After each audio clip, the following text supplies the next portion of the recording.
عاملين ايه؟ يا رب تكونوا بخير. النهارده يا جماعه جايه لكم في فيديو بسيط كده، فيديو تفريز البسله. النهارده جايه اقدم لكم وانا بفرز البسله. معرفش في ناس بيعرفوا ولا لا، بس حابه اقول لكم يعني انتوا لو ما فرزتوش بسله الشهر ده خلاص ما اعتقدش ان البسله الشهر الجاي هتكون حلوه. يعني الحقي نفسك بسرعه قبل فوات الاوان وما تعرفيش. ياسين طبعا بيحب البسله كده يا جماعه، فسمح لي ياسين. وما تعرفيش بعد كده تشتريها، مش هتكون موجوده في السوق. هي احسن حاجه اليومين دول يا جماعه ان انت تقدري تشتريها. هي رخيصه جدا دلوقتي، يعني مش غاليه، كيلو ونص تقريبا ب10، بس حلوه جدا. بصوا يعني الواحده بسم الله ما شاء الله، مفيش ولا واحده بصراحه قابلتني غير ما تكون كلها فيها، يعني مش فاضيه. بصوا يا جماعه ما شاء الله. طبعا احنا هنفرز البسله. عندي الاولاد بيحبوا، بس ياسين الاولاد طبعا بيحبوا البسله وبيحبوا السبانخ والقلقاس، فلازم الثلاث حاجات دول طبعا ان انا افرزهم واعينهم في الفريزر عشان بشتغل منهم طول السنه. ما عنديش حاجه اللي هو من الشتاء للشتاء او من الصيف للصيف، ما عندناش احنا الكلام ده. بفرز كميه معينه كده وبعد كده ايه اشيلها بقى، اسحب منها طول السنه. يعني بتبقى حاجه حلوه بصراحه، يعني مش وحشه. فالنهارده بصراحه وانا قاعده كده بفرز البسله قلت ايه اما انزل لكم الفيديو ده. وياسين طبعا قاعد جنبي على الترابيزه ونسني طبعا. وطبعا روتانا كانت بتعمل معايا بس خلاص شالت ايديها. وبعد كده يا جماعه طبعا هنخلص البسله، معانا لسه كمان هخلص كميه البسله دي وبعد كده هنقطع عليها الجزر. هنقطعها حتت صغيره هنوريكم طبعا، وهنوريكم برضو احنا بنعينها في الاكياس. فاصل بقى ونواصل، نرجع بعد كده هنوريكم ازاي البصل هيتقطع بس بعد ما نخلص شويه كده من البسله. فاصل وراجعه لكم، انتظروني. وطبعا يا جماعه رجعنا لكم بعد اللخبطه اللي احنا فيها طبعا. وروتانا حبيبه قلب ماما طبعا ياسين بيعمل زيكم ورجعنا لكم. ورجعنا لكم تاني. الكسفي هاتي بوسه يا ياسين. جايه بس اوريكم يا جماعه، بقول لياسين هات بوسه بيديني على طول. هات بوسه، بوسه لماما. يا خرابي. لا بوسه لماما. خلاص انزل بقى انزل. هات بوسه لماما، بوسه لماما. ياسين ماما زعلانه، انا زعلانه يا ياسين. بوسه لماما. بص بص بص بص. ايه يا ولد يا عسل انت مقرف. طبعا ياسين يا جماعه مخليني مش عارفه اعمل اي حاجه خالص بصراحه. البركه خالص. روتانا طبعا البركه الكباره بتاعتي طبعا. مش كده نراجعوا بعض شويه. بتعمل طبعا معايا ونجست والله العظيم، بس ياسين لسه بصي فاضل بيعمل كتير. ازاي. زي ما انتوا شايفين لا حبيبتي الراعي الاحجام شويه. انت واخده حجم كبير جدا من الترابيزه، لاحظي. ايوه واخده حجم كبير. بنت قلة الادب. ايه ده؟ مش مريح شعور مامي خالص خالص. وحبينا طبعا. اضرب ماما. ادي الماما بوسه ماما. هو عارف على فكره ان انا اكمني بصور، فهو شايف. عارف ان هي بتهزر. والله. فاصل يا جماعه ونرجع لكم. بصي بصي فاصل ونواصل. دلوقتي يا جماعه زي ما انتم شايفين كده عملنا البسله ما شاء الله اهي، ما شاء الله كلها بسم الله ما شاء الله لا حول ولا قوه الا بالله اهي. وهنبدا دلوقتي ايه نقشر الجزر كده زي ما احنا شايفين. هنقشره كده، هنقشر كده كام واحده وبعد كده هنخرطه بقى حتت صغيره وهنضيفه على ايه على البسله عشان بيدي طعم. في ناس طبعا بتحب البسله من غير الجزر، انا منهم بصراحه. يعني انا بقى بحب البسله في الاكل اما بتكون مطبوخه من غير الجزر، بس انا عندي هنا بيحبوا البسله مع الجزر، فاحنا طبعا يعني تبع طبعا الاغلبيه. اهو يا جماعه هنقشر كام واحده.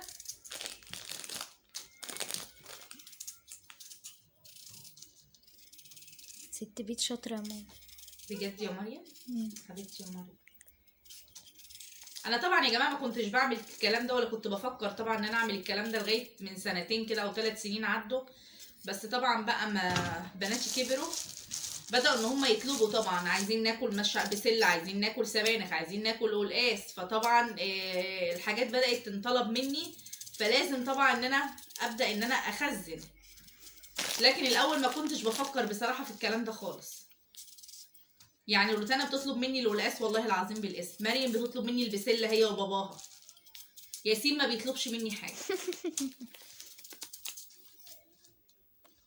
وعلى فكره يا جماعه الجزر المسلوق جميل جدا جدا. يعني انا لازم اما بجيب جزر لازم اجيب بزياده شويه، عشان لما بيتسلق وبتعمليه كده بسكر. هي الجزريه عامله كده ليه؟ سبحان الله. شايفين يا جماعه الجزريه؟ سبحان الله. الجزر لما بيتسلق وبيتحط عليه سكر وبنسلقه بيبقى طعمه فظيع. بتحبيه يا انا مريم؟ بحبه.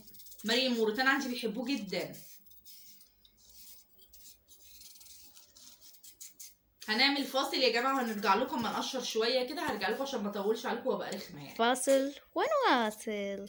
احنا شايفين كده خرطنا شويه جزر، تمام. قشرنا شويه جزر زي ما احنا شايفين كده اهو. وهنبدا ان احنا بقى نحطهم هنا على البسله، عشان زي ما قلت لكم ان هنا ما بيحبوا البسله، قصدي على الجزر.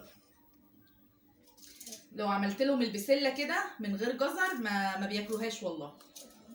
انا عن نفسي ما بحبش عليها الجزر، بس بدات ان انا اتعود يعني واحده واحده، ان انا خلاص يعني الواحده على حسب ما بتتعود بقى في بعد ما بتتجوز يعني.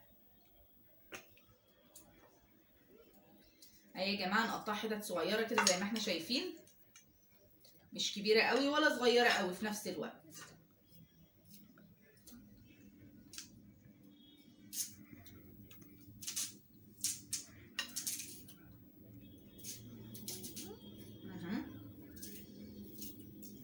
على حسب طبعا الكميه اللي انت عايزاها، حسب ما انت بتحبي. مثلا الجزر كتير قطعي جزر كتير براحتك، حسب ما انت بتحبي. مثلا الجزر بيكون قليل فيها كده، بيكون يعني كشكل كده حلو، خلاص قطعت جزر شويه صغيرين على حسب يعني.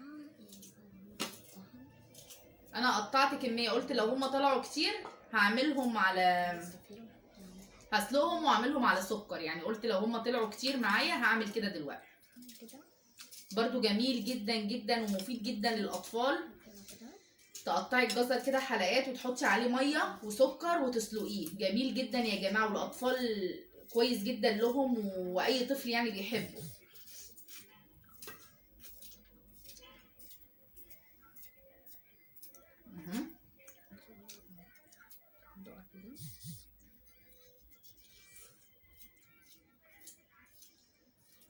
هنعمل فاصل يا جماعه ونرجع لكم تاني. انا ماشيه معاكم خطوه بخطوه طبعا، انا عملت ايه من البدايه وبعد كده عملت ايه، ويعني معاكم خطوه بخطوه طبعا، بوريكم اليوم بتاعي عامل ازاي يعني. فاصل وهرجع لكم تاني اما اخلص. دلوقتي يا جماعه احنا عملنا البسله وعملنا الجزر اهو. بصوا تقطيعه بسم الله ما شاء الله، لا حول ولا قوه الا بالله اهو. والبسله برده بسم الله ما شاء الله. بنصح اي حد ان هو يخزن منها لانها بسم الله ما شاء الله جميله. بعد كده طبعا هندربهم كده على بعض كويس، تمام اهو. بنجيب اللي فوق تحت واللي تحت فوق عشان تتدرب كويس.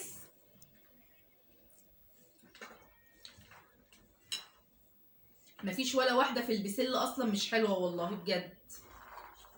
يا ريت كله يخزن يا جماعه. البسله جميله ومفيده، والجزر فيها بسم الله ما شاء الله جميل جدا ومفيد. ندربها كده كويس، تمام، عشان بحيث ان انتي لغايه اخر شويه يكون في بتاع ده اسمه جزر، تمام اهو ما شاء الله. بعد كده هنمسك الكيس كده. انا طبعا في اكياس ثلاجه، بس انا بصراحه بفضل الاكياس دي، بتبقى جميله جدا في الخزين يعني اهي.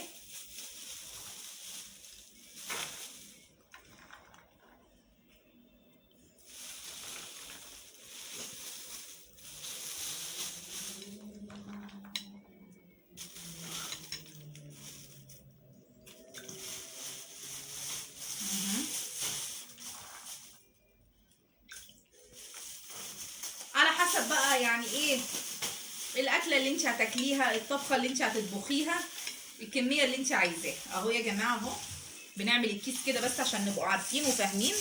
بتبططيه كده عشان ياخد مكان معاكي في الفريزر، مش تكلكعي الكيس كده وتحطيه زي ما هو. يعني في ناس كتير بتحط الاكياس كده زي ما هي وتخرجي الهواء من الكيس كويس جدا اهو، عشان ما يدخلش منه هواء الحاجه اللي فيه تبوظ، سواء لحمه سواء خضار اي حاجه، لازم ايه تخرجي الهواء كده من الكيس اهو، تبقى حاطاه كده.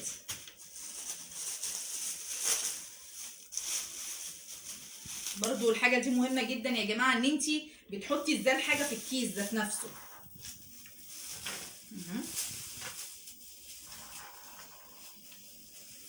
طبعا الدنيا هدوء معايا، ياسين نزل يجيب حاجات مع باباه، فانا طبعا بستغل الفرصه بسرعه بسرعه، لانه بصراحه بيبهدل لي الدنيا.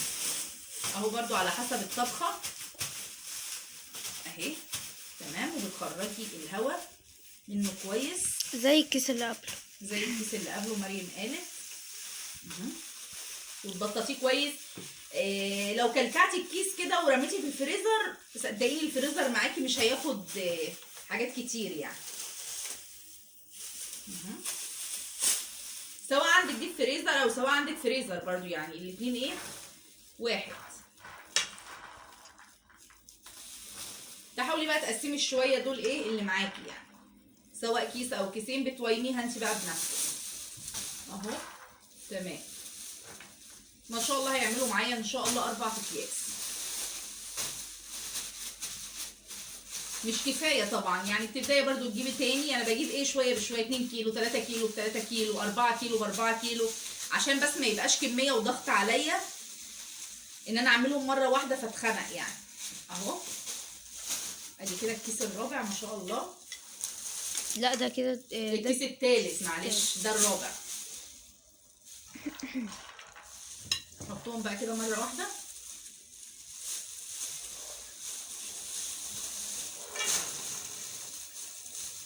اهو.